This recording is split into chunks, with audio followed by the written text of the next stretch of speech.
Weston was 19, quiet and thoughtful, the kind of boy who found more comfort in silence than in crowds. Since his father's death 2 years ago, the woods had become his only refuge. He'd grown up near them, in a small mountain town where every trail told a story and every sound had a memory. That morning, fog hung low over the valley like a slow-moving tide. Weston walked the old logging road with his camera slung across his shoulder, boots damp from dew. The world felt still. No birds, no wind, just the faint drip of water from leaves. He was about to turn back when he noticed them. Footprints in the mud, fresh and heavy. Too large for any man, too defined for an animal. Each step pressed deep, 5 clear toes, the stride long and confident. His pulse quickened. He knelt, brushing the edge of one print, feeling the chill of wet earth beneath his fingers. Curiosity pulled harder than caution. He followed the tracks off the road deeper into the mist. The forest grew darker, older. Branches arched overhead like ribs, and every step he took seemed to echo back at him. He couldn't hear birds anymore, just the slow, rhythmic sound of breathing. Not his own. Weston froze. The air around him thickened, heavy with something alive but unseen. His heart hammered in his chest as he turned slowly toward the sound. That's when he realized, he wasn't alone. Weston crouched low behind a fallen pine, his breath held tight in his chest. The forest around him was unnaturally quiet, as though every living thing had stopped to listen. Between the thick moss-draped trunks, a shadow moved, slow, deliberate, and massive. At first he thought it was a bear, but bears didn't move like that. This figure was upright. Its shoulders were broad, its arms long, and its stride smooth and heavy, as if the earth itself recognized its weight.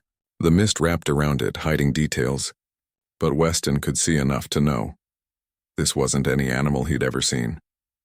A flicker of fear crawled through his chest, but right behind it came something else, awe. The kind that made your skin tingle and your thoughts blur. He reached for his phone, fingers trembling.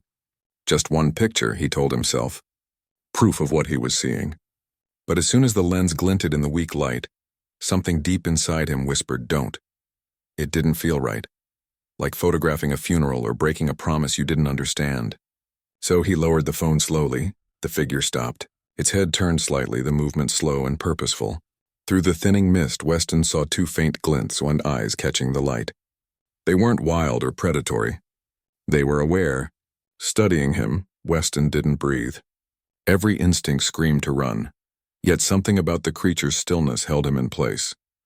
It didn't lunge. It didn't roar. It simply tilted its head, curious, cautious, as though it was the one deciding if he was safe. Then, just as quietly, it turned and began walking away, deeper into the woods. Weston stood there, rooted, his legs trembling. Common sense begged him to turn back, but curiosity, or maybe something stronger, pulled him forward. He stepped over the fallen tree, following the faint outline of its massive shape between the trees. The air grew colder, the forest denser, and the light dimmed until only the sound of distant footsteps guided him on. Somewhere ahead, that shadow was waiting, and Weston couldn't stop himself from going after it. Weston moved carefully through the thick underbrush, following the faint signs left behind. Snapped branches, scuffed earth, and enormous footprints pressed deep into the damp soil.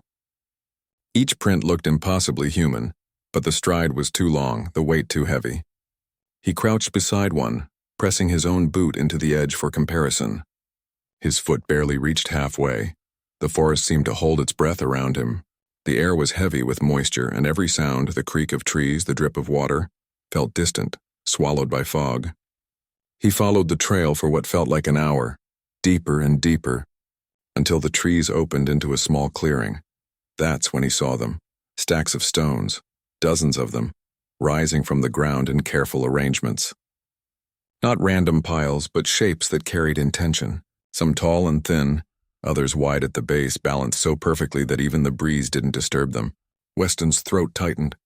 It looked like a place of memory, a place someone came to remember. He stepped closer, scanning the ground.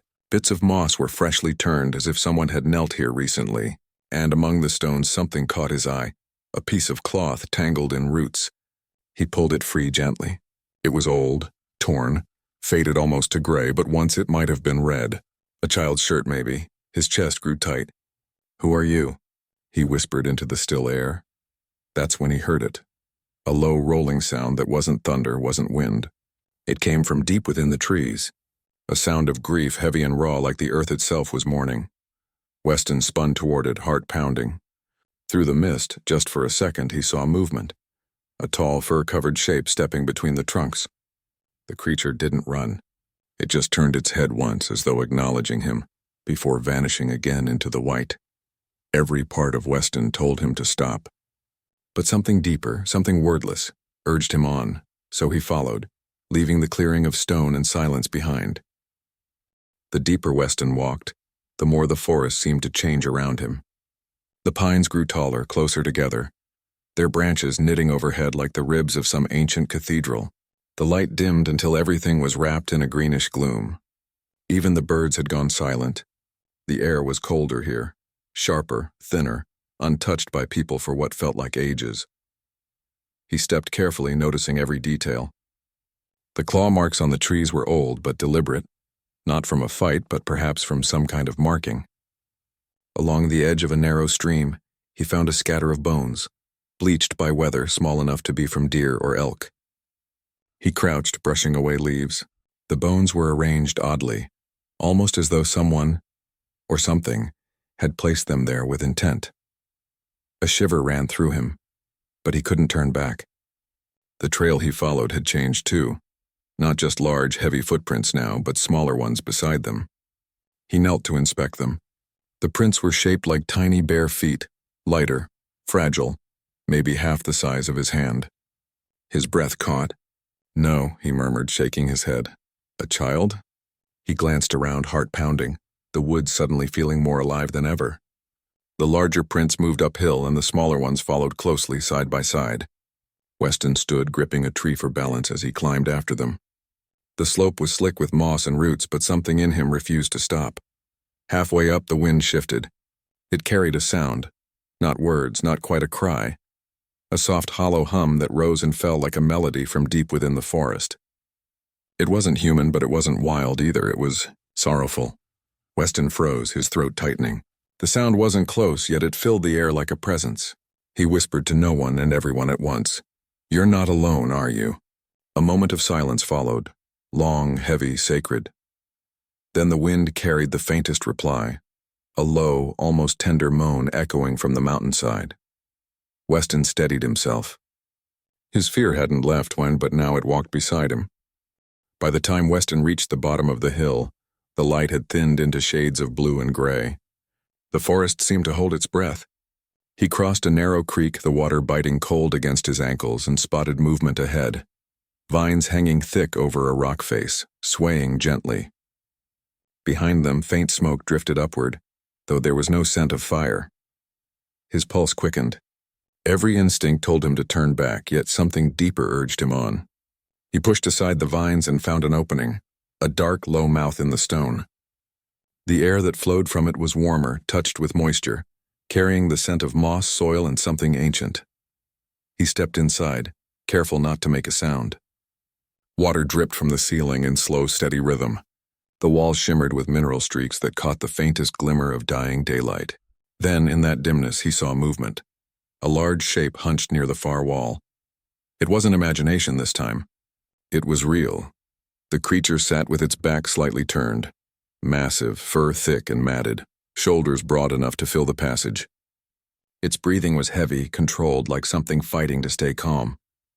As Weston's eyes adjusted, he noticed what lay before it, a small mound of stones and earth carefully shaped. On top of it rested wildflowers, ferns, and woven branches. And beside that mound, half buried under the greenery, was the unmistakable shape of tiny bones, a child's skeleton. Weston's throat closed. It wasn't a den. It was a grave. He didn't move. He didn't dare speak. The creature turned slowly, sensing him. Its face emerged from shadow, covered in deep brown fur streaked with silver, eyes glowing softly amber in the dim light. There was no rage, no threat, only grief. The two stared at each other for a long, endless moment. Weston's heartbeat echoed like thunder in his ears. The creature's gaze dropped briefly toward the grave, then back to him, as if asking him to understand, not fear. Something inside Weston broke open, not from fear, but from the weight of what he was witnessing. This wasn't a monster. It was a parent mourning its child, and for the first time since his father's death, Weston felt the raw ache of loss reflected perfectly, not in a human face, but in the eyes of something the world refused to believe existed.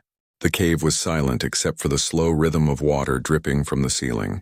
Weston stood motionless, his breath shallow, the cold stone beneath his feet grounding him in the impossible. The creature, Bigfoot, didn't move. It simply watched him, its chest rising and falling in quiet, deliberate rhythm. There was no threat in its eyes, only something deep and aching. Weston felt his fear dissolve, replaced by something heavier, sorrow. He wiped at his face, realizing tears had formed without him noticing. The dim light from the cave's entrance fell faintly on the walls, revealing shapes that hadn't been clear before. He took a cautious step closer. The walls were covered in drawings, rough, simple, yet unmistakably deliberate. Using charcoal or stone, someone, or something, had drawn scenes from a life. A small figure walking beside a larger one, trees reaching high into the sky, rain falling, fire flickering. Then, near the end of the sequence, the smaller figure lying still beneath a mound of stones. Weston's throat tightened. It was a story, not of survival, but of loss. He turned toward the creature again. Its eyes glimmered with faint light, watching him as if measuring his reaction. Weston's voice cracked as he whispered, "I'm sorry." For a moment, nothing moved. Then the creature's massive head lowered, slow, deliberate, a gesture that felt almost human. It wasn't a threat or a warning. It was acknowledgement. The creature reached to its side and picked up a smooth, rounded stone. It turned it over gently in its hand, and Weston saw it had been carved with a small handprint. Tiny, shallow, pressed into the surface like a memory frozen in rock. The creature leaned forward and placed the stone near the small grave, beside the flowers and ferns. Its enormous hand lingered there for a moment, trembling slightly before pulling back. Weston understood then. This wasn't a lair or a den. It was a memorial, a place of remembrance carved out of grief and love. He stood there quietly, no longer an intruder, but a witness to a bond that time and death had not broken. Weston took one slow step back, then another, careful not to turn his back on the creature.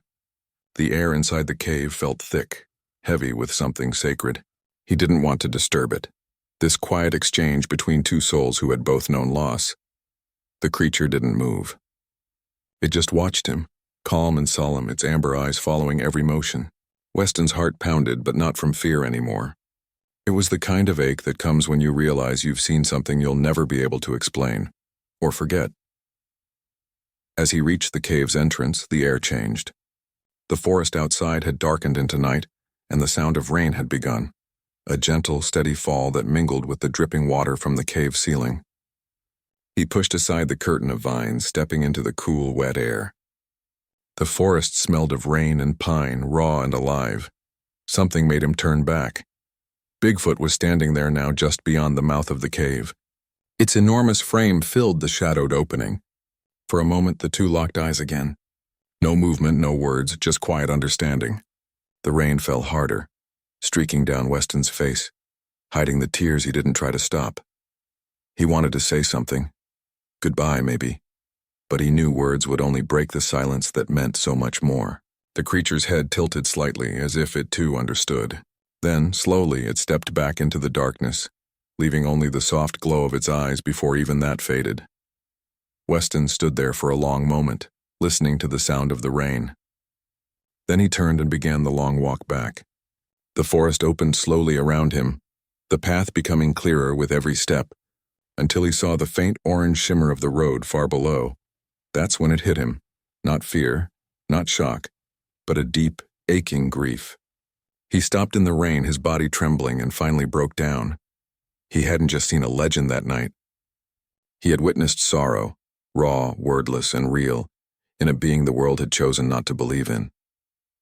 When Weston finally made it back to town, dawn was already breaking. The streets were quiet, washed pale by morning fog. His clothes were soaked, his boots heavy with mud, and his eyes red from both exhaustion and tears. He walked past the diner, the post office, the gas station, The small, familiar places that had always felt safe, but now they felt distant, unreal, like pieces of a world too small for what he had seen. When he finally told someone, a friend from high school, over coffee, the reaction came fast. A chuckle, then a shake of the head. "You were out there too long, man," his friend said. "Probably saw a bear or something. You hit your head."